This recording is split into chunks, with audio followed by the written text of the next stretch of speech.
మాట్లాడిపోయి ఒక శ్రేష్టమైన వర్తమానం ఏదనగా బాప్టిస్ము పొందిన తర్వాత ఎలాగా ఉండాలి అని ఒక శ్రేష్టమైన వర్తమానం ద్వారా మాట్లాడతాం. బాప్టిస్ము పొందిన తర్వాత ఎలా ఉండాలి? క్రైస్తవ జీవితంలో బాప్టిస్ము అనేది చాలా అవసరమైంది అంటాడు కదా పరిశుద్ధ లేఖనంలో, నమ్మి బాప్టిస్ము పొందిన వాడు రక్షించబడును, నమ్మని వానికి శిక్ష విధించబడును. హల్లెలూయా. నమ్మి బాప్టిస్ము పొందిన వారు రక్షించబడతారు. యేసయ్య కూడా యోహాను ద్వారా యోర్దాను నదిలో బాప్టిస్ము పొందడం జరిగింది, కుమార్తె. మనకి బాప్టిజం అనేది చాలా అవసరం క్రైస్తవ జీవితంలో. ఎందుకంటే బాప్టిజం లేకుండా పరలోక రాజ్యానికి వెళ్ళడము చాలా కష్టం. దేవుడు అంటే ఇష్టం అంటాం, దేవుడు అంటే ప్రాణం అంటాం, యేసు లేకపోతే బ్రతకలేని అంటాం. కాబట్టి ఎప్పుడైతే ఇవన్నీ మనం అనుకుంటున్నామో అదే సమయంలో బాప్టిజం కూడా తీసుకోవాలి. ఎవరైతే నమ్మి బాప్టిజం పొందుతారో ఖచ్చితంగా రక్షించబడుతున్న వాక్యం సెలవిస్తూ ఉంది. అయితే బాప్టిజం పొందిన తర్వాత మనం ఎలాగ ఉండాలి అనేది చాలా ప్రాముఖ్యమైనది. బాప్టిజం పొందిన తర్వాత పేరు మార్చడం జరుగుతుంది. ఎందుకు మారుస్తామంటే మళ్ళీ మనం నూతనంగా జన్మిస్తూ ఉన్నాం దేవునిలో. లోకానుసరంగా మరణించిపోతున్నాం, ఆత్మానుసరంగా మనం అంటే పాతవి గతించిపోతున్నాయి, మళ్ళీ కొత్తగా మనం జన్మిస్తూ ఉన్నాం. ఒకరోజు ఒక వ్యక్తి దగ్గర వెళ్ళి ఒక వ్యక్తి అప్పు తీసుకున్నాడు 50,000. దగ్గర 50,000 అప్పు తీసుకొని 50,000 అప్పు తీసుకున్న తర్వాత కొన్ని సంవత్సరాల తర్వాత తీర్చుకు బదులు అడిగాడంట, ఏమయ్యా వెంకట్రావు ఇంకా డబ్బులు ఇవ్వలేదు ఏంటి అన్నాడంట. వెంకట్రావు ఎవరు అన్నాడు. అదే నువ్వే కదా అదే డబ్బులు తీసుకున్నావు అంటే, ఆ వెంకట్రావు లేడు, పాతవి గతించాను, సమస్తము క్రొత్తవాయను, ఇప్పుడు నా పేరు వెంకట్రావు కాదు దానియేలు అన్నాడంట. అంటే అర్థం ఏంటి? అప్పుడు ఆ డబ్బుల గురించి మర్చిపోమని అంటే ఇక్కడ బాప్టిజం సూచన అది కాదండి. నువ్వు మార్చబడాలి, దేవుని కొరకు నీ జీవితాన్ని ఇమ్మని అర్థం. కుమార్తె వాక్యం పిల్లరా. అయితే బాప్టిజం పొందాం మంచిదే, కానీ బాప్టిజం పొందితే మనం ఎలా బ్రతుకుతున్నాం? ఏదో నామకావస్థగా పెళ్లి తీసుకుని బాప్టిజం తీసుకుంటున్నావా, లేకపోతే అందరూ తీసుకుంటున్నా కానీ తీసుకుంటున్నావా? కాదండి. దేవుడు నిజంగా మనతో మాట్లాడితే మనం బాప్టిజం తీసుకొని ఆ బాప్టిజం తగ్గట్టు మనం జీవించాలి. అయితే ఎలా ఉండాలి దేవునిలో? మనం బాప్టిజం పొందితే దేవుళ్ళు ఎలా ఉండాలి అంటే కొన్ని ఆత్మీయ విషయాలు ఈరోజు మీ మధ్యన పంచుకుంటాను. మొట్టమొదటిగా బాప్టిజం పొందిన తర్వాత ఎలా ఉండాలంటే ప్రార్థనలోను, బోధలోను, సహవాసంలోను, రొట్టె విరుచుటలో ఎడతెగక ఉండాలి. హల్లెలూయా. ఇందులో ఎలా ఉండాలి? మొట్టమొదటిగా ప్రార్థనలో, బోధలో, సహవాసంలో, రొట్టె విరుచుటలో మనం ఎడతెగక ఉండాలి. హల్లెలూయా.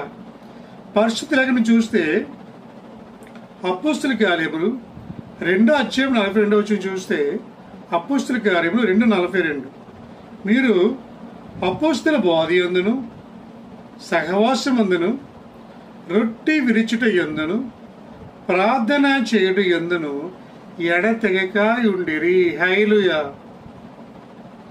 ఎలాగున్నారంట?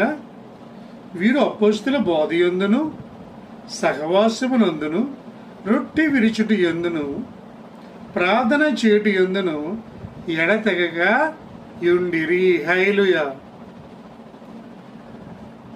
మనము బాప్టిజం పొందిన మనము ఈ విషయాలు ఖచ్చితంగా ఉండాలి. అపోస్తలుడైన పౌలు చెప్తున్న మాట ఏమంటున్నాడు? మనమంట అపోస్తల బోధ యందు, దేవుని బోధలో, వాక్యం చదవటలో, వాక్యం వినుటలో ఎడతెగక ఉండాలి. రెండోదిగా సహవాసమందు అంటే క్రైస్తవుల సహవాసమందు మంచివారితో సహవాసం చేసేవారంగా ఉండాలి.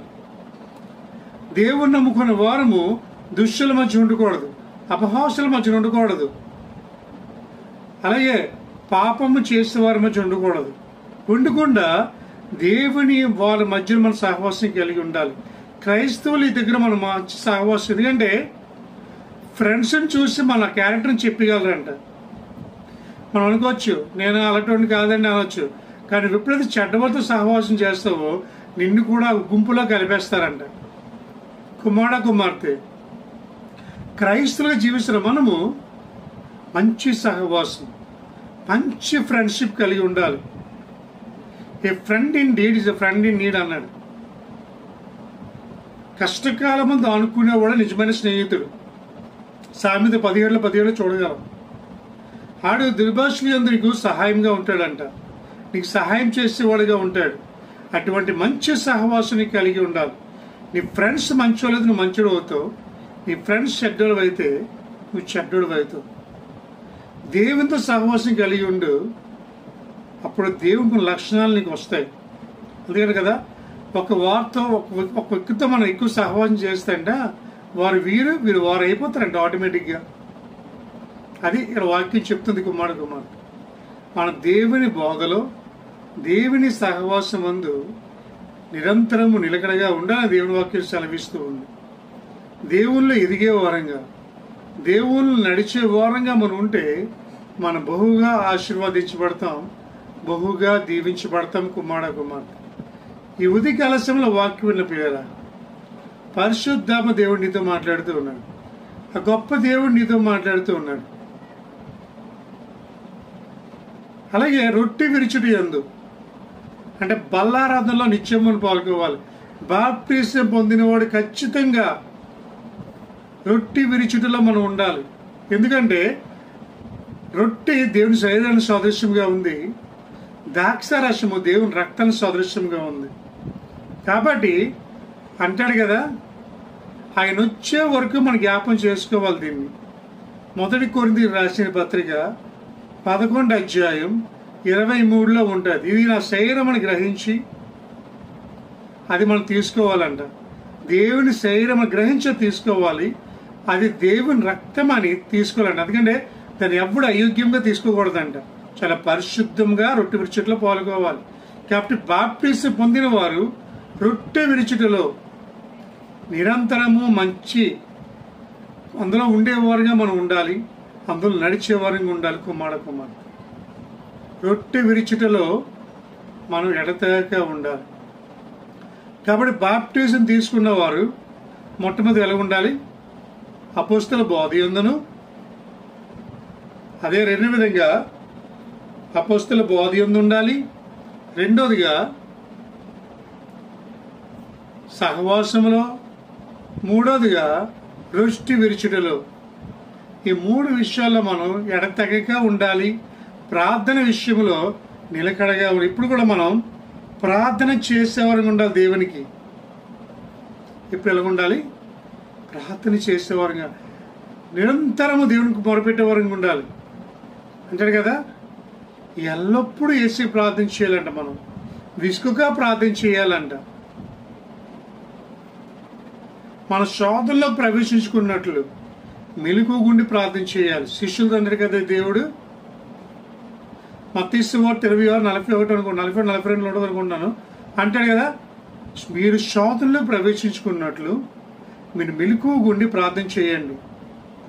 శరీరం బలహీనమే కానీ ఆత్మ బలం గలది. హల్లెలూయా. వాక్యం వినిపోయారా? దేవుని వాక్యం మీకు సెలవిస్తుంది. మనం దేవుల్లో ఎడతెగక ఉండాలి. ప్రార్థన విషయంలో నిత్యము ఉండాలి. మన వేషధార వలె ప్రార్థన చేయకుండా రహస్యము ఉన్న తండ్రికి గదిలోనికి వెళ్ళి తలుపులు వేసుకొని రహస్యమైన తండ్రికి మనం ప్రార్థన చేయాలి. ఆ ప్రార్థనకి మన జవాబు దయచేస్తాడు. యోనా ఏం చేస్తున్నాడు? చేప అడుగు భాగంలోకి వెళ్ళి పడుకుండిపోయాడు. అప్పుడు అంటారు కదా వాడనాయకు, ఓ నిద్రపోతే నీకేమొచ్చింది? నీ దేవుడిని యెహోవా కొరకు ప్రార్థన చేయి. మనం యేసుకి ప్రార్థన చేసి శిష్యులు కూడా పడుకుండిపోయారు. అప్పుడు దేవుడు అంటున్న మాట, మీరు శోధనలోకి ప్రవేశించుకుని మెలకువగుండి ప్రార్థన. బాప్టిజం పొందినవారు ఎల్లప్పుడూ యేసు ప్రార్థన చేసేవారు ఉండాలి, ఎడతెగక ప్రార్థన చేసేవారు ఉండాలి. రెండోదిగా మనము మానక సంఘములో కూడుకొనవలెను. హల్లెలూయా. రెండోది ఎలుగును మానక సంఘములో కూడుకోవడం. అంటే ఎల్లప్పుడూ చర్చికి వెళ్తూ ఉండాలి, ఎప్పుడు ఆదివారం మానకూడదండి. క్రైస్తవులు జీవిస్తున్న మనం ఎప్పుడు ఆదివారం మానకూడదు, ఎప్పుడు దేవుని మందిరానికి వెళ్తూ ఉండాలి. ఎందుకంటే అది దేవుని ఇల్లు, మన దేవునిది అక్కడ. అందుకనే కీర్తన గ్రంథం 11:4 అంటాడు, యేసే తన పరిశుద్ధ ఆలయంలో ఉన్నాడంట. ఎక్కడున్నాడు? ఆయన చర్చిలోనే ఉన్నాడు, దేవుని ఆలయంలో ఉన్నాడు. మన చర్చికి ఎందుకు వెళ్తాం? టైంపాస్ కోసం కాదండి, అక్క చెల్లిని కలుసుకోవడం కాదు, దేవుని మందిరానికి వెళ్తాం దేవుని కలుసుకోవడానికి, ఆయనతో మాట్లాడడానికి. నువ్వు సంఘానికి వస్తుంది దైవదోషం చూడడానికో లేకపోతే ఎవరినో చూడడం కాదు, కానీ స్వయంగా దేవుని చూడడానికి నువ్వు దేవుని మందిరానికి వెళ్తూ ఉన్నావు. కాబట్టి క్రైస్తవులుగా జీవిస్తున్న మనము ఆదివారం అనేది ఒక పవిత్రమైన దినం. ఆదివారం ఒక పండగ క్రైస్తవులకి. ఎప్పుడు ఆదివారం వస్తుందా, ఎప్పుడు నేను చర్చికి వెళ్తానా, ఎప్పుడు ఆ పరిశుద్ధాత్మ దేవుని కలుసుకుంటానా అని ఆతృత కలిగి ఉండాలంట. అందుకంటాడు కదా 102 కీర్తన, దేవుని మందిరానికి వెళ్దామని జనులు నాతో అనినప్పుడు నేను ఎంతగానో సంతోషించితిని. హల్లెలూయా. దావీదు మహారాజు అంటున్నమాట, నేను దేవుని మందిరానికి వెళ్దామని జనులు నాతో అన్నప్పుడు నేను ఎంతగానో సంతోషించుతుని. ప్రార్థనకి వెళ్దామని జనులు నాతో అన్నప్పుడు నేను ఎంతగానో సంతోషించుతుని. చర్చికి వెళ్దామని ఎవరైనా అన్నప్పుడు పద చర్చికి వెళ్దా అన్నప్పుడు సంతోషించాలి మనం. ఆనందబ్బా ఆదివారం చర్చికి వెళ్ళాలి, కూర్చొని పడుకుంటే బాగున్నాం, ఇప్పుడే వెళ్ళాలా, అయ్యగారు ఇప్పుడే ప్రార్థన పెట్టాలా, బోల్డ్ పనులు పెట్టుకున్నాం, ఈ సమయంలోనే అయ్యగారు ఇటువంటి ప్రార్థనలు పెట్టాలి, ఈ గురించి పెడితే బాగుంది కదా అని చాలామంది అనుకుంటారండి. దానివల్ల దేవుని ఇచ్చే ఆశీర్వాదాలు కొంతమంది ఆమేన్ అనే టైంకి వస్తున్నారంట. ఇప్పుడు వస్తున్నారు ఆమేన్ అనే టైంకి వస్తున్నారు, కానీ దేవుని మందిరంలో ప్రారంభ ప్రార్థన నుంచి ముగింపు ప్రార్థన వరకు ఉంటేనే ఆశీర్వాదం. అప్పుడే దేవుడు మనం బహుగా ఆశీర్వాదిస్తాడు, బహుగా దీవిస్తాడు. కుమారుడు. If you want to bless you have to go to the church every Sunday. ప్రసంగి 5లో ఉంటుంది, మీరు చదవండి ఇంటికి వెళ్ళిన తర్వాత, లేకపోతే ఉన్నప్పుడు బైబిల్ తీసి చూడండి. దేవుని మందిరము పరిశుద్ధ దినాన్న, ఆదివారం దినాన్న మనం ఏ పనులు చేయకూడదంట, దాన్ని పరిశుద్ధంగానే చూడాలంటే. కుమార్తె మీ గొర్రెలు కానీ మీ మేకలు కానీ మీరు కానీ ఏ పనులు చేయకూడదంట. అది దేవుడి సమయము, దేవునికి ఇచ్చేయాలి. కుమార్తె అది బలులు అర్పించడం కంటే సమీపించి దేవుని మాట ఆలకించడం శ్రేష్టము. బా ఎంత మంచి మాట అండి. ఈ మాట అంతా చెప్పండి. బలులు అర్పించడం కంటే సమీపించి దేవుని మాట ఆలకించుట శ్రేష్టము. ఆమె చెప్దామా? బా దేవుని మందిరానికి వెళ్ళిన మాట ఆలకించడం చాలా శ్రేష్టమైంది. కుమార్తె వాక్యం లేపరా, మనము దేవుని మందిరానికి వెళ్ళినప్పుడు ఆయన సంఘాల్లోకి వెళ్ళి ఆయన ముఖ దర్శనం చేసుకోవాలి. 64లో ఉంటుంది కీర్తనలో, నేను ఆయన సన్నిధిలో ఉండాలని నా ప్రాణం ఎంతో తృష్ణగొలుచున్నది, ఎంతో ఆశపడుతుంది. ఆయన ముఖ దర్శనం చేసుకోవాలని, యేసుని చూడాలని నా ప్రాణం ఎంతో ఆశపడుతుంది, నా ప్రాణం ఎంతో తృష్ణగొలుచున్నది. ఎంత మాట, మంచి మాట అండి. దేవుని మందిరానికి వెళ్ళి ఆయన చూడాలని, ఆయన కలుసుకోవాలని, ఆయన ముఖ దర్శనం చూడాలి, యేసుని ఒకసారి చూడాలని ఎంతో నా ప్రాణం ఆశపడుచున్నది. కాబట్టి దేవుని సహవాసంలో ఉన్నవారు, దేవునిలో ఉన్నవారు ఖచ్చితంగా దేవుని సంఘానికి వెళ్ళి ఆయన ముఖాన్ని చూడాలి, ఆయన ముఖ దర్శనం చేసుకోవాలి. అప్పుడే మనం ఆశీర్వాదించబడతాం. కొంతమంది ఎలా వస్తారంటే దేవుని మందిరానికి వచ్చేటప్పుడు తాబేల్లాగా వస్తారంట, వెళ్ళిపోయేటప్పుడు చిరతపుల్లా వెళ్ళిపోతారంట. తాబేలా వస్తుంది, మెల్లిగా వెళ్ళాలా వద్దా అని నడుచుకుంటూ వెళ్తుంది. వెళ్ళిపోయడం మాత్రం చిరతపుల్లా వెళ్ళిపోతాం, టక్ మనం అవగానే ముగింపు ప్రార్థన అవగానే పారిపోతాం. అది దేవుని ఆశీర్వాదం పొందుకోలేము. అలాగైతే నిలకడగా ఉండి యేసయ్య కొరకు పరిగెట్టే వరకు ఉండాలి, దేవుని కొరకు పరిగెట్టే వరకు ఉండాలి క్రైస్తవులు అయితే మనం. అదే అంటున్నాడు వాక్యం ద్వారా, దేవుడు అదే మాట్లాడుతున్నాడు. నువ్వు దేవుని వాక్యం విన్నవాడవైతే, దేవుడు నీతో మాట్లాడుతున్నట్టయితే ఈరోజు దేవుడికి ప్రార్థించే ఆ పరిశుద్ధాత్మ దేవుడికి అంగలార్పు, ప్రభా నువ్వు నాకు కావాలయ్యా, ప్రభా నీ మందిరంలో ఉండే భాగ్యం నాకు దయచేయి, నిత్యము నీ మందిరంలో 52 ఆదివారాలు సంవత్సరానికి ఉన్నాయి మనకి. ఈ 52 ఆదివారాల్లో మనం ఎన్ని ఆదివారాలు దేవునికి వెళ్తున్నాం, ఎన్ని ఆదివారాలు ఆబ్సెంట్ అయిపోయాం. పరలోకంకి వెళ్ళాకంట దేవుడు మనం అడుగుతాడంట తీర్పులో. తెలుసండి మీకు ఏమని అడుగుతాడు? కుమారుడా, నువ్వు ఎన్ని ఆదివారాలు వచ్చావు దేవుని సన్నిధికి, నువ్వు ఆ రోజు ఎందుకు మానేస్తావు? ప్రభా, చాలా మంది ఆదివారమే పనులు పెట్టుకుంటారండి. ఆదివారం సున్నాలు, ఆదివారమే ఫంక్షన్లు, ఆదివారమే అక్కడికి వెళ్ళడం ఇక్కడికి వెళ్ళడం, అన్ని ఆదివారమే. దేవుని మంది మానేసి మరి వెళ్ళిపోతున్నాం. వెళ్ళు, నీకు కాదంటలేదు, కానీ ముందు దేవుని మందిరం కూర్చి వెళ్ళు. దేవుని మందిరం కొంచెం దేవుని ఆరాధించి వెళ్ళు. మంచిది, ఆదివారం పెట్టుకుంటాం, ఎందుకంటే ఆదివారం అందరూ అవసరాలు పెట్టుకుంటాం, కాదంటలే. కానీ దేవుని మందిరానికి వచ్చి దేవుని మందిరంలో ఉండి వెళ్ళు. దేవుని మందిరం ప్రార్థన చేసుకుని వెళ్ళు. అది నీకు ఆశీర్వాదకరం. చేస్తావా ఆ విధంగా కుమార్తె? కాబట్టి రెండోదిగా మన దేవుని మందిరానికి వెళ్ళే వారంగా ఉండాలి. మూడోదిగా చూస్తే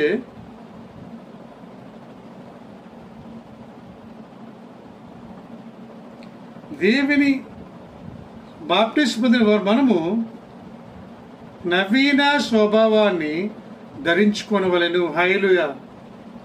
మూడోది ఏం చేయాలి?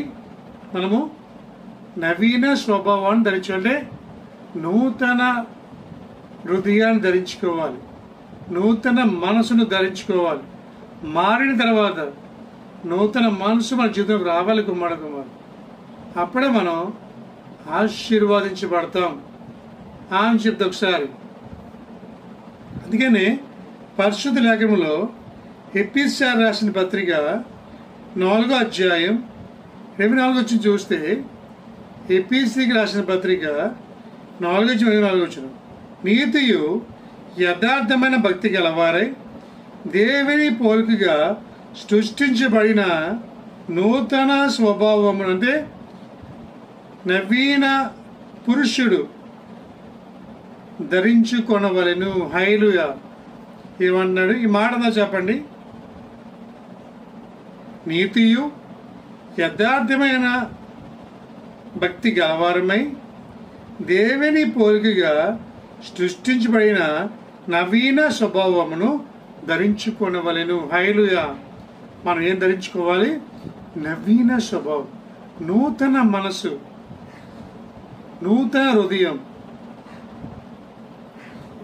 నువ్వు ఉన్న పాత జీవితాన్ని చంపివేసి ఈ లోకాన్ని జీవించి నువ్వు బాప్టిజం పొందిన తర్వాత దేవుని సొత్తు అయిపోయావు. నువ్వు ఎప్పుడు దేవుళ్ళకి వచ్చావో ఇక పాత గతించిపోయావు, సమస్తము నూతనమాయను. హల్లెలూయా.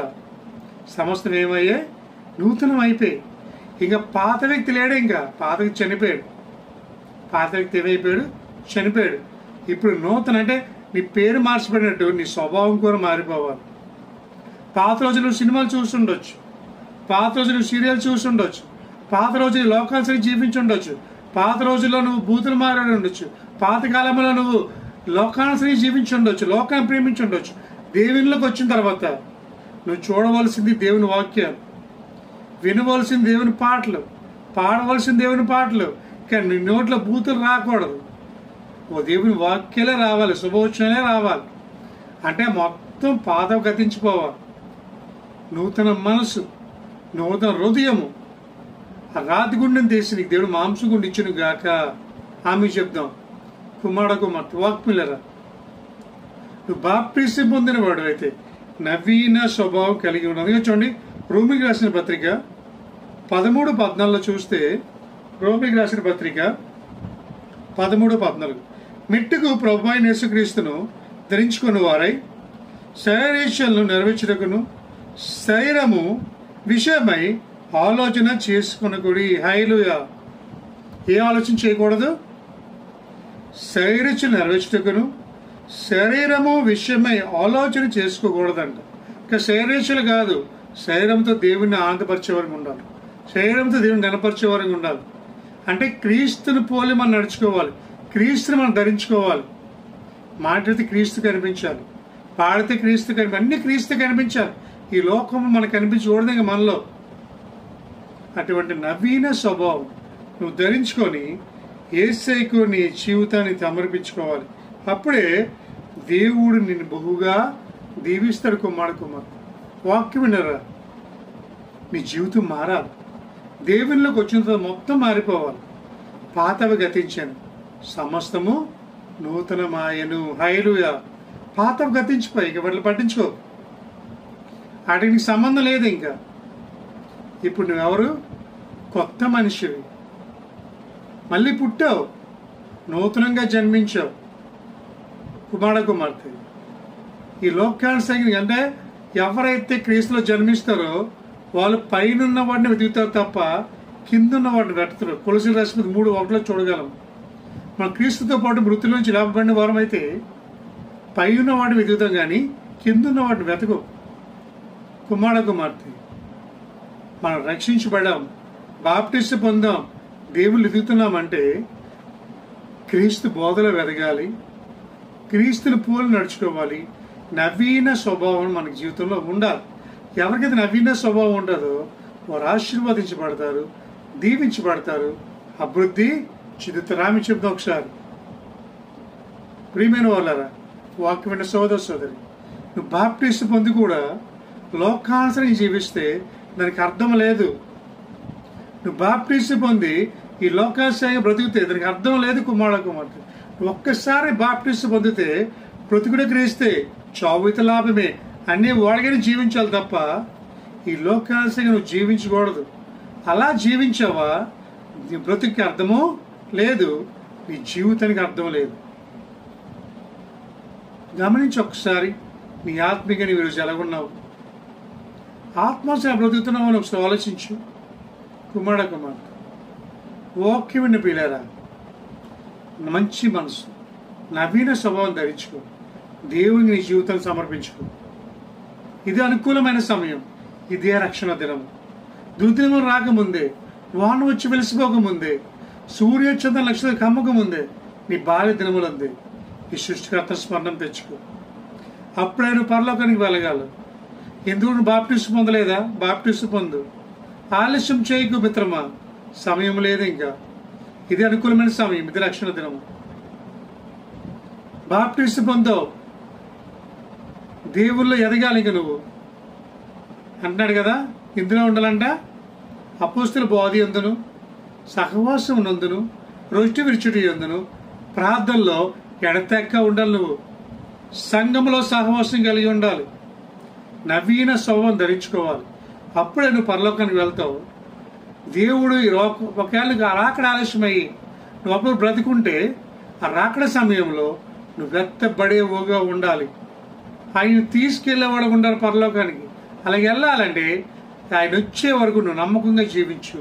అప్పుడు అంటాడు, బలి నమ్మకమైన మంచి దోషుడా, నువ్వు అన్ని విషయాలు నమ్మకంగా ఉన్నావు, నీకు జీవి కిరీటాన్ని పొందుకుంటావు అంటాడు దేవుడు. ఆ జీవి కిరీటం కావాలంటే బాప్టిజం తగ్గ జీవితం అంటారు కదా.